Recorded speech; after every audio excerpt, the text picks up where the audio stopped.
Discuss करने वाले हैं एक बेहद इंपॉर्टेंट टॉपिक पीएच स्केल के बारे में।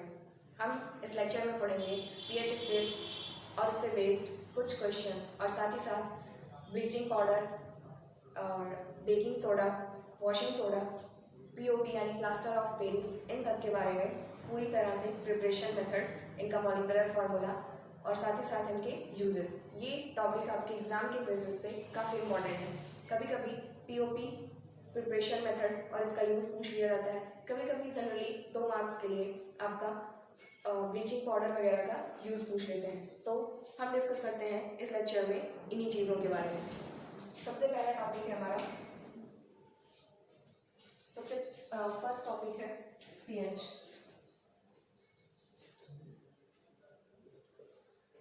या पीएच स्केल भी इसको कहते हैं, ठीक है। पीएच जनरली जानते हैं, पीएच क्या होता है। सबसे पहले पीएच स्केल के बारे में बात करते हैं, पीएच ही जान लेते हैं। पीएच पीएच क्या होता है? It's a German word, it's a German word in which P stand for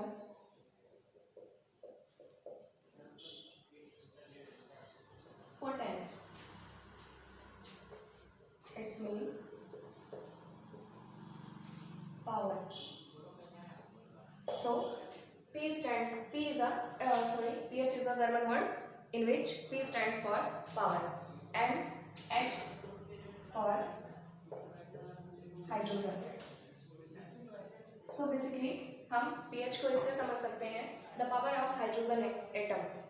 hydrogen atom की पावर फाइंड आउट करने का जो मेथड होता है, जो प्रोसेस होती है, वो हमारा पीएच कहलाता है। लेकिन ये आपके समझने के लिए डेफिनेशन हम आपको दूसरी बता रहे हैं, इसको आप नोट करेंगे।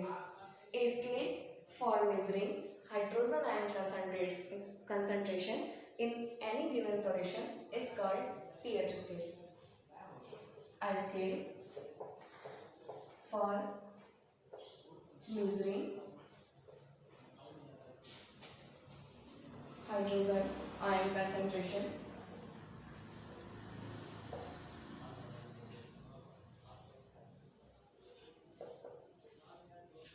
a scale for measuring hydrogen ion concentration in a solution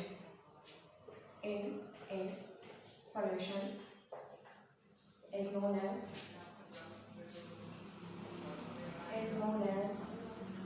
pH scale। ठीक, ये तो इसकी एक डेफिनेशन हुई। क्या है? हाइड्रोजन आयन के कंसंट्रेशन को जिस स्केल पे हम फाइंड आउट करते हैं वो हमारी कहलाती है पीएच स्केल। स्केल मतलब पैमाना, एक तरह का मापन यंत्र जिस पे हम इसको फाइंड आउट करते हैं, ठीक है। साथ ही साथ हम आपको एक और डेफिनेशन बता देते हैं, इसी डेफिनेशन को अलग टर्म्स में कन्वर्ट कर देते हैं, लॉगरिथम के टर्म में। तो वो क्या हमारी जनरेट होगी? pH of a solution is defined as logarithm of concentration of hydrogen ion. pH of a solution is defined as logarithm of a concentration of hydrogen ion। क्या होगा?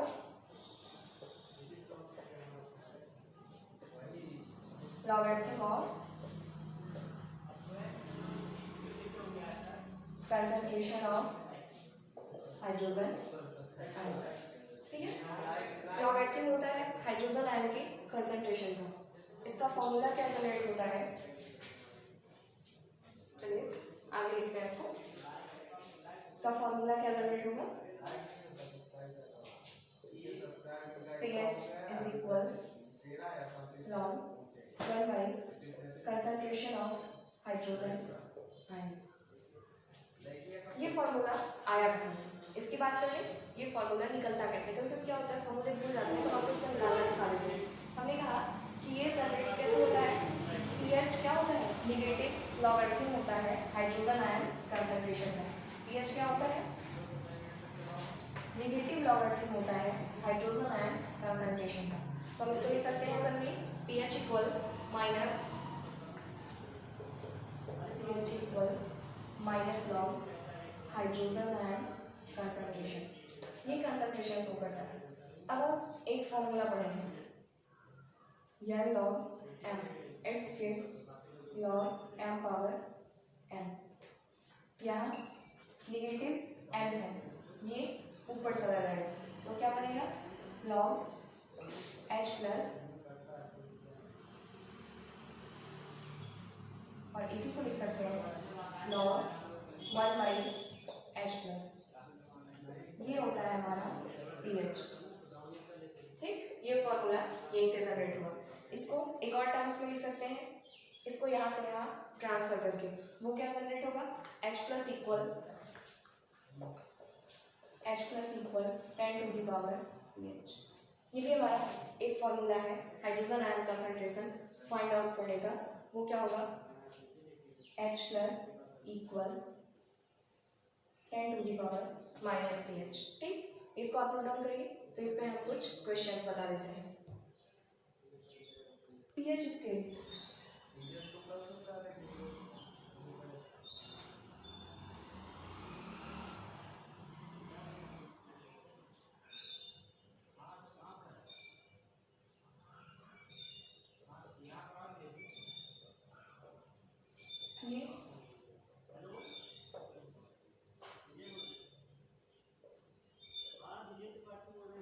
ये एक pH स्केल होती है। इसमें मेजर कैसे करते हैं, 7 पे हमारा न्यूट्रल होता है, इसके इधर चलने पे एसिडिक नेचर शो होता है और इसके इधर जाने पे हमारा बेसिक नेचर शो होता है। ठीक है, मतलब अगर किसी भी सॉल्यूशन की pH वैल्यू 7 आ रही है तो वो न्यूट्रल है, ना ही एसिड है और ना ही बेस है। लेकिन अगर 7 से ज़्यादा हो जाती है तो वो बेसिक नेचर शो करेगा और 7 से कम हो जाती है तो वो एसिडिक नेचर शो करेगा। इस पे बेस्ड दो एक क्वेश्चन पढ़ लेते हैं। कोई भी क्वेश्चन है जैसे the value of a pH in a solution is 3। The value of pH in a solution is 3. Find out its hydrogen ion concentration। क्या करना है, इसका hydrogen ion concentration find out करना है।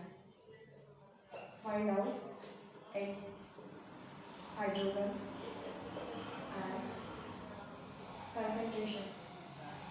बहुत ही इजी है। गिवन दैट हमारे पास क्या है, गिवन दैट pH दिया है, वो कितना है 3 है, pH हमारा 3 है। हमें फाइंड आउट करनी है हाइड्रोजन आयन कंसंट्रेशन और इसका हमारे पास एक फॉर्मूला होता है। We know that H plus equal 10 to the power minus pH और 10 to the power minus 3। It's answer. बहुत इजी क्वेश्चन है। इसी तरह आपको एक और बता देते हैं। क्वेश्चन लिखते हैं, hydrogen ion concentration of a solution is 10 to the power minus 9। इस बार हाइड्रोजन आयन कंसंट्रेशन हमें गिवन दैट है। हाइड्रोजन आयन कंसंट्रेशन कितना है 10 टू द पावर माइनस 9 है। Find out its pH value. और वो कैसे निकलेगी, गिवन दैट क्या है H प्लस की वैल्यू है कितनी है 10 टू द पावर माइनस 9। हमारे पास एक फॉर्मूला होता है pH फाइंड आउट करने का। pH इक्वल लॉग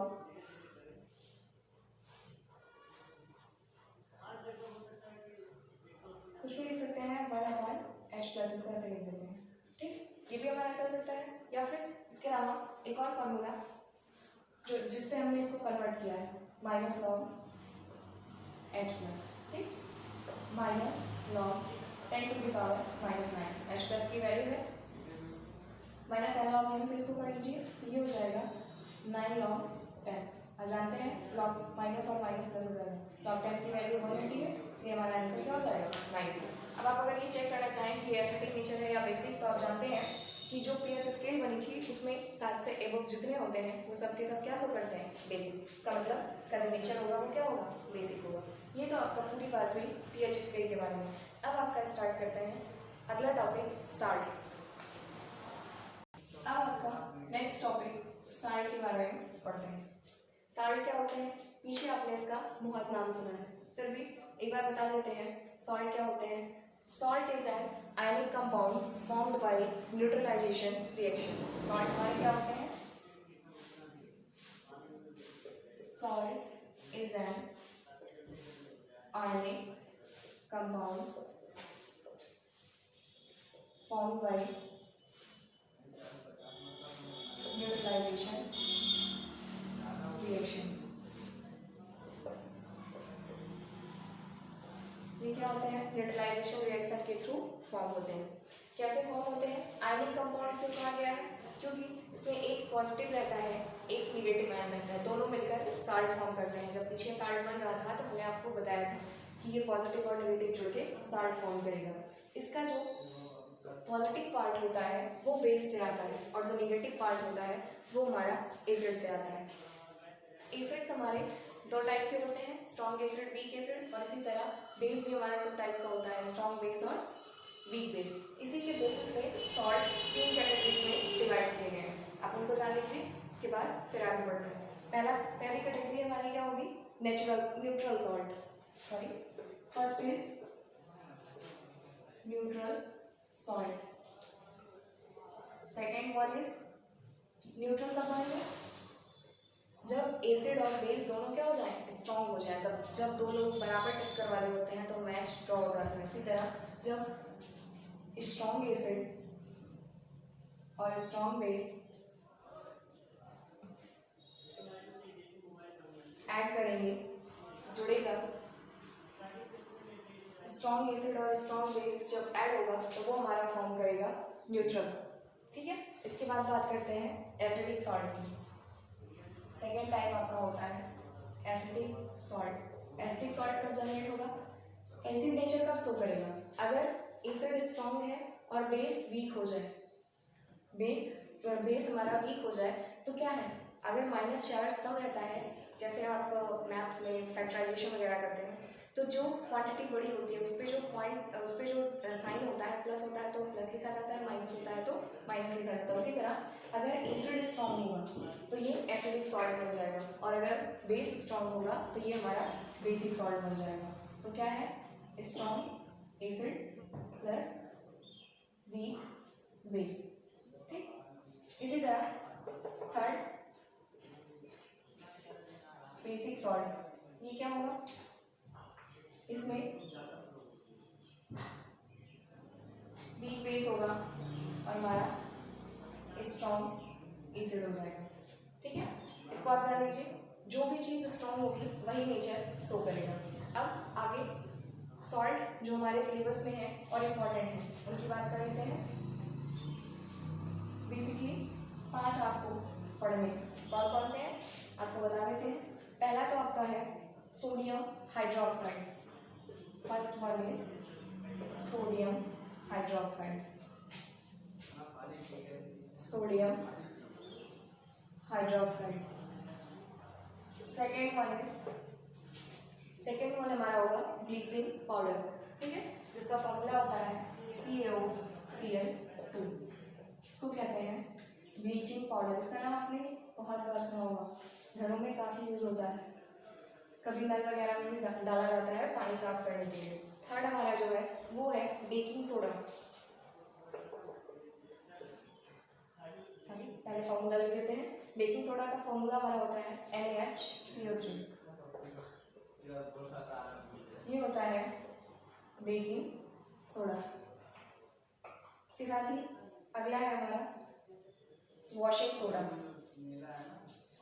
अगला नंबर क्या है, फोर्थ नंबर है हमारा वॉशिंग सोडा Na2CO3। इसका फॉर्मूला होता है Na2CO3 इंटू 10H2O। ये हमारा होता है वॉशिंग सोडा, जिसकी हिंदी होती है धावन सोडा। ठीक, और लास्ट है हमारा POP यानी प्लास्टर ऑफ पेरिस।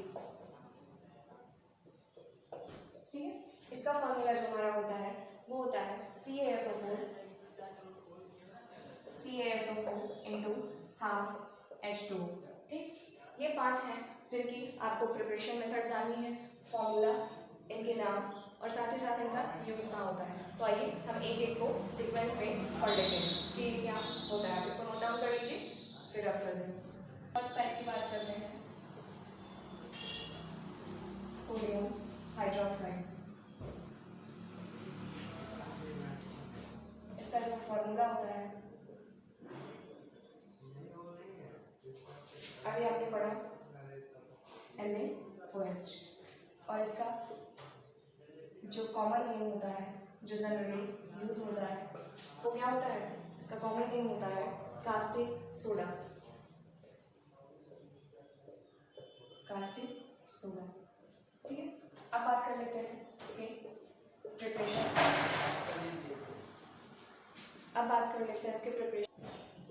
बात करते हैं इसके प्रिपरेशन मेथड की। सोडियम हाइड्रोक्साइड को कैसे प्रिपेयर कर सकते हैं? वैसे तो इसके बहुत सारे मेथड्स हैं, पर फिर भी बात करते हैं एक सिंपल मेथड की। इसको कैसे प्रिपेयर किया जा सकता है उसकी बात कर लेते हैं। तो जब भी इलेक्ट्रिसिटी यानी विद्युत को पास किया जाता है aqueous solution of NaCl, when, इसको आप नोट कर लेंगे, व्हेन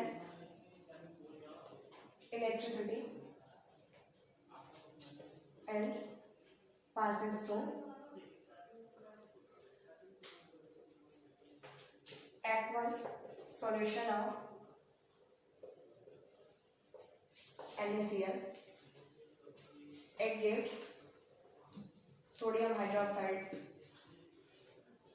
इलेक्ट्रिसिटी जब NaCl के एक्वस सॉल्यूशन में से पास की जाती है तो वो सोडियम हाइड्रोक्साइड सॉल्ट बनाती है। इसका रिएक्शन देख लेते हैं। NaCl सॉल्यूशन इसका एक्वस है, इसलिए वाटर भी ले लिया जाएगा और ये फॉर्म क्या करेगा, ये और यहाँ से ऑक्सीजन और एक हाइड्रोजन, ये आपका बना देगा सोडियम हाइड्रोक्साइड। प्लस रिलीज क्या होगा, यहाँ से एक हाइड्रोजन बचा है, क्लोरीन बची है, HCl रिलीज हो जाएगा। इसके साथ और कुछ नहीं रिलीज होगा, लेकिन ये रिएक्शन हमारी बैलेंस है कि नहीं इसको चेक कर लेते हैं। तो ये रिएक्शन केमिकली बैलेंस करने के लिए, इसको केमिकली बैलेंस कैसे किया जा सकता है ये भी आप देख लीजिए। इसको बैलेंस करने के लिए क्लोरीन के 2 मॉलिक्यूल्स हैं, यहाँ सोडियम भी 2 हो गया, राइट साइड में 2 लगा देंगे। इसके साथ ही साथ हाइड्रोजन के 2 मॉलिक्यूल हैं, वो पूरी तरह बैलेंस है। ये एक एक्स्ट्रा है, इसके लिए आप यहाँ भी 2 लगा देंगे, 4, 2 और 2 ये। अब ये पूरी रिएक्शन केमिकली बैलेंस है। बात कर लेते हैं इसके यूजेस की। इसका यूज कहाँ कहाँ होता है, इसको हम आपको बताते चल रहे हैं और नोट डाउन आप अपने आप से कर लेंगे। इसका फर्स्ट यूज है, ये टेस्ट में बिटर होता है और हाईली सॉल्युबल होता है। बेस है ना ये, इसलिए ये टेस्ट में बिटर होता है। प्रॉपर्टीज और यूजेस दोनों इसमें है। बिटर होता है टेस्ट में, वाटर सॉल्युबल भी होता है, ठीक है। Bitter and water soluble, base होने की वजह से ये बिटर होता है, वाटर में डिसॉल्व हो जाता है, ठीक है। इसकी नेक्स्ट की बात करते हैं, तो इसका यूज होता है सोप बनाने में, soap and detergent. Soap and detergent बनाने में इसका यूज होता है। इसका नेक्स्ट यूज है, इसको यूज किया जाता है ऑयल रिफाइनिंग में, ऑयल रिफाइनिंग में, ठीक है। ये इसके यूजेस हो गए हैं। इसके अलावा एक आध यूज और है, ये पेस्टिसाइड्स के रूप में भी यूज किया जाता है, यानी कीटनाशक। इसको पेस्टिसाइड्स के भी रूप में यूज किया जाता है, इसको कहते हैं कीटनाशक, ठीक है। उसमें भी सोडियम हाइड्रोक्साइड यूज होता है। ये तो आपका एक टॉपिक हुआ। इसके बाद आगे डिस्कस कर लेते हैं अगला, सोडियम हाइड्रोक्साइड के बाद नेक्स्ट था ब्लीचिंग पाउडर। सेकेंड है हमारा इसमें ब्लीचिंग पाउडर, ठीक है। इसका फॉर्मूला देख लेते हैं, पीछे हमने लिखा था लेकिन एक बार और लिख देते हैं। इसका फॉर्मूला होता है CaOCl2, CaOCl2, ये इसका फॉर्मूला होता है। आगे बात कर लेते हैं इसकी प्रिपरेशन मेथड। प्रिपरेशन मेथड, इसको कैसे बनाया जा सकता है? इसको बनाने के लिए हम क्या करते हैं, स्लेट लाइन जो होता है हमारा बुझा चूल्हा, उस पे क्लोरीन गैस का रिएक्शन करा देते हैं। स्लेट लाइन यानी बुझा हुआ चूल्हा, when chlorine gas react with slate line, skin भी आपकी होती है बुझा हुआ चूल्हा। स्लेट लाइन पे जब रिएक्ट करती है क्लोरीन गैस तो इट्स फॉर्म ब्लीचिंग पाउडर। कैसे फॉर्म होता है ये भी बता दें। सबसे पहले आपको पता होना चाहिए स्लेट लाइन का फॉर्मूला क्या होता है। वो होता है कैल्शियम हाइड्रोक्साइड COH का होल ट्वाइस। इस पे क्लोरीन का हमें रिएक्शन कराना है, क्या फॉर्म होगा, CaOCl2। इसके साथ ही साथ ये जो फॉर्म करेगा वाटर मॉलिक्यूल रिड्यूस कर देता है। ये है प्रिपरेशन मेथड ब्लीचिंग पाउडर का। इसके यूजेस जान लेते हैं क्या होते हैं। सबसे ज़्यादा यूज ये घरों में होता है वाटर को क्लीन करने के लिए। इसका सबसे सही यूज होता है पानी को साफ करने में। तो इसका फर्स्ट यूज आप लिख सकते हैं प्योरीफाइंग वाटर। प्योरीफाइंग वाटर, ठीक। सेकेंड ब्लीचिंग पाउडर और कैसे यूज होता है। ब्लीचिंग पाउडर यूज होता है क्लोरोफॉर्म के मैन्युफैक्चरिंग में, मैन्युफैक्चरिंग ऑफ क्लोरोफॉर्म।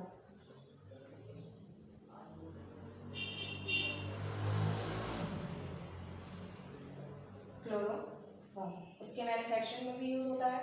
इसके अलावा एज अ रिएजेंट भी यूज होता है और कॉटन, लिनन इन सब पे ब्लीच करने के लिए भी यूज होता है as in bleaching of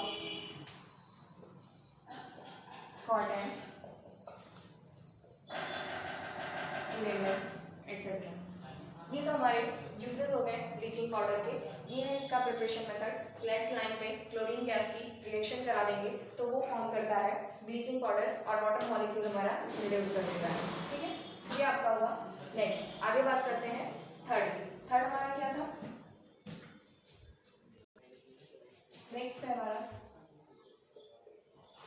third baking soda. इसको खाने वाला सोडा भी कहते हैं, ठीक है, बेकिंग सोडा। इसके फॉर्मूले की बात कर लेते हैं तो वो होता है NaHCO3। मॉलिक्यूलर फार्मूला इसका जो होता है वो होता है NaHCO3। इसकी साइंटिफिक नेम की बात कर लेते हैं या केमिकल नेम की, तो वो क्या होता है, सोडियम हाइड्रोजन कार्बोनेट। इसका केमिकल नेम होता है सोडियम हाइड्रोजन कार्बोनेट, ठीक है। आगे बात करते हैं इसके प्रिपरेशन मेथड की।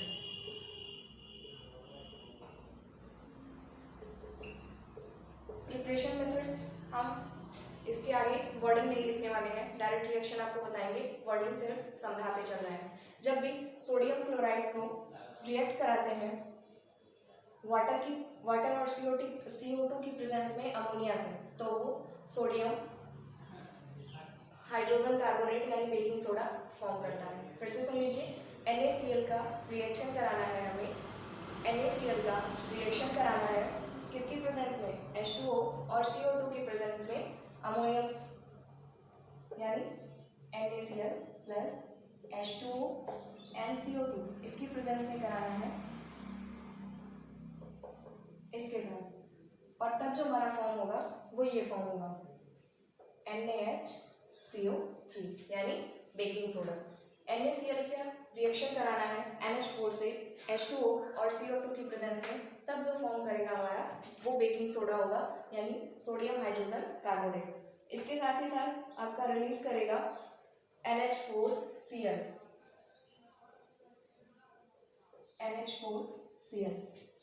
ठीक है। ये इसकी प्रिपरेशन मेथड है। अब बात कर लेते हैं इसके यूजेस की। यूजेस, इसका सबसे सही यूज होता है खाने की चीज़ों को बनाने में। घरों में अक्सर यूज किया जाता है बेकिंग सोडा, खाने वाला सोडा। इसका यूज वहाँ भी होता है। साथ ही साथ लेबोरेटरी में रिएजेंट के रूप में भी ये यूज होता है।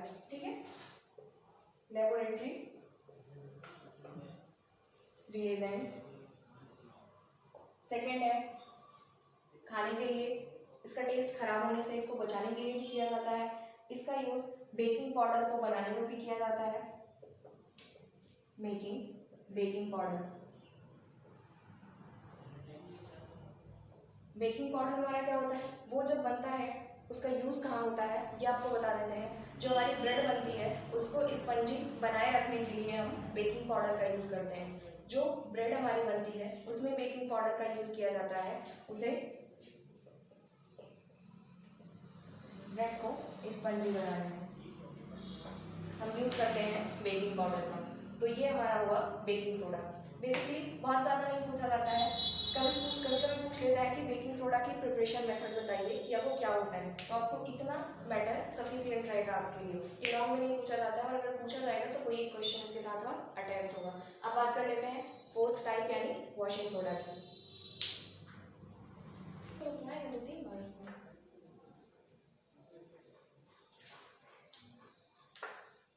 आगे बात करते हैं फोर्थ थर्ड की, जो कि है हमारा वॉशिंग सोडा। इसकी हिंदी होती है धावन सोडा। सबसे पहले आपको इसका फॉर्मूला बता देते हैं। फॉर्मूला इसका होता है मॉलिक्यूलर Na2CO3 इंटू 10H2O। ये इसका होता है फॉर्मूला, मॉलिक्यूलर फॉर्मूला इसका होता है। साथ ही साथ आपको इसका केमिकल नेम बता देते हैं, सोडियम कार्बोनेट डेकाहाइड्रेट। इसका केमिकल नेम होता है सोडियम कार्बोनेट, डेका ये 10 की वजह से आया है, डेकाहाइड्रेट। बेसिकली जब हम प्रिपेयर करते हैं तो हमें इतना मिलता है, इसकी ये साथ में अटैच हुआ नहीं मिलता है, लेकिन पूरा फॉर्मूला जब लिखना होगा तो हम ये लिखते हैं। बात कर लेते हैं इसके प्रिपरेशन मेथड की, इसको कैसे प्रिपेयर किया जाता है। पीछे के सॉल्ट्स की तरह इसका भी प्रिपरेशन मेथड काफ़ी इजी है। सोडियम हाइड्रोक्साइड को CO2 यानी कार्बन डाइऑक्साइड की प्रेजेंस में रखते हैं तो हमारा बनता है सोडियम कार्बोनेट डेकाहाइड्रेट। क्या करना है, सोडियम हाइड्रोक्साइड को कार्बन डाइऑक्साइड की प्रेजेंस में रखा जाएगा तो वो जनरेट करेगा Na2CO3। ठीक है, सोडियम हाइड्रोक्साइड को रखते हैं CO2 की प्रेजेंस में तो वो Na2CO3 बनाएगा और साथ में वाटर मॉलिक्यूल प्रोड्यूस कर देगा। बैलेंस कर लेते हैं रिएक्शन को, यहाँ 2 सोडियम है और यहाँ सिंगल है, यहाँ से हाइड्रोजन के 2 हो गए, ऑक्सीजन का सिंगल हो गया, और ये रिएक्शन हमारी केमिकली बैलेंस है। ठीक है, आगे बात कर लेते हैं इसके यूजेस की।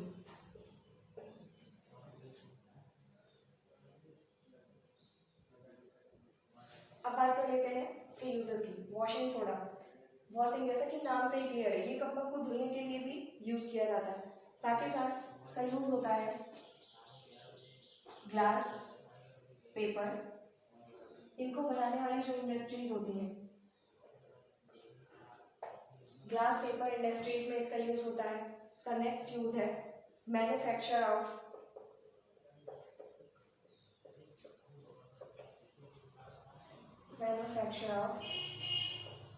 बोरेक्स। बोरेक्स बनाने में भी इसका यूज होता है। इसके अलावा इसका यूज होता है लॉन्ड्रीज में वॉशिंग सोडा, यानी कपड़े धुलने के लिए भी इसका यूज होता है। यूजेस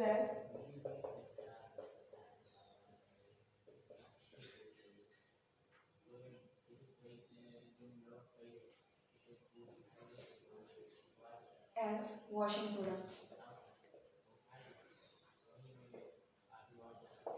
ये तो इसके कुछ यूजेस थे। अब आप इसको एक बार नोट डाउन कर लीजिए, तब चलते हैं हम आगे और अपने last topic plaster of Paris यानी कि पीओपी पे।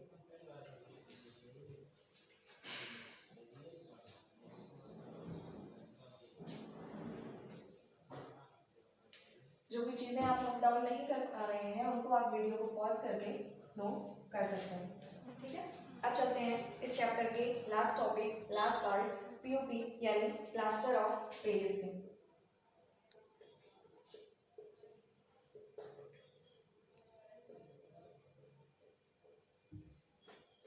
इसका मॉलिक्यूलर फॉर्मूला होता है CaSO4 into half H2O। ये इसका मॉलिक्यूलर फॉर्मूला होता है और इसकी जो प्रिपरेशन मेथड है वो काफ़ी इजी होती है। इसकी जो प्रिपरेशन मेथड होती है वो बाकियों की तरह काफ़ी इजी होती है। बस आपको जानना है कि किसकी प्रेजेंस में रिएक्शन कराना है। कुछ नहीं करना है, सीधे सीधे जिप्सम को हम हीट कर देते हैं। जिप्सम भी एक वाइट पाउडर होता है, वाइट कलर की मेटल होती है जिसको हम हीट करते हैं तो हमारा प्लास्टर ऑफ पेरिस बन जाता है। इसकी वर्डिंग भी आपको समझा देते हैं। जब भी हम जिप्सम को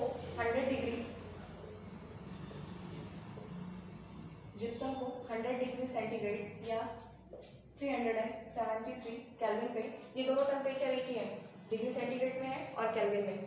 जब हम इस पे जिप्सम को हीट करते हैं तो वो प्लास्टर ऑफ पेरिस जनरेट करता है। जिप्सम का फॉर्मूला देख लेते हैं, CaSO4 into 2H2O। इसको जब हम हीट करते हैं तो ये जनरेट करता है। इसको हीट करेंगे तो ये हमारा बनेगा CaSO4 into half H2O और साथ ही साथ ये वाटर मॉलिक्यूल रिड्यूस कर देगा। जिप्सम की स्पेलिंग में मिस्टेक है, यहाँ G होता है, ठीक है, ये जिप्सम होता है। क्या करते हैं, जिप्सम को जनरली हीट कर देते हैं और उसको जैसे ही हम हीट करेंगे वो हमारा पीओपी यानी प्लास्टर ऑफ पेरिस को फॉर्म करता है। और इसका सबसे ज़्यादा यूज होता है घरों में दीवारों की वॉल पेंटिंग यानी जो पुट्टी की जाती है वो पीओपी ही किया जाता है। प्लास्टर ऑफ पेरिस का यूज इसके लिए होता है। इसके और भी बहुत सारे यूजेस हैं, जैसे खिलौने बनाने में इसका यूज होता है, फॉर मेकिंग टॉयज। इसका यूज खिलौने बनाने में होता है। इसके साथ ही साथ इसका यूज होता है जो फ्रैक्चर्ड बोन्स होती हैं हमारी, टूटी हुई हड्डियां, फ्रैक्चर्स बोन को सपोर्ट देने में, ठीक है, ये इसके यूज होते हैं। और इसके साथ ही साथ इसका डेकोरेशन मटेरियल और किसी भी सरफेस को स्मूथ बनाने में इसका यूज होता है, for making a surface smooth. आपने भी इसको नोटिस किया होगा कि जब घरों में दीवारों पे पुट्टी हो जाती है, पीओपी किया जाता है, तो वो सरफेस जो दीवार होती है वो काफ़ी स्मूथ हो जाती है, चिकनी सतह हो जाती है। तो इसका यूज़ किसी भी सरफेस को स्मूथ बनाने में किया जाता है। साथ ही साथ इसका यूज़ किया जाता है डेकोरेशन मटेरियल बनाने में। ये आपके थे 5 इम्पॉर्टेंट सॉल्ट तो वैसे बेसिकली बहुत सारे होते हैं, लेकिन उनमें से ये 5 इम्पॉर्टेंट हैं जिनके बारे में आपको याद होना चाहिए। पूछा जाता है इनकी प्रिपरेशन मेथड और इनके यूजेस, जो हमने आपको सीक्वेंस में बता दिए हैं। अब आप इनको नोट डाउन कर सकते हैं। आज का ये लेक्चर यहीं ख़त्म होता है, आगे की चीज़ें नेक्स्ट लेक्चर में।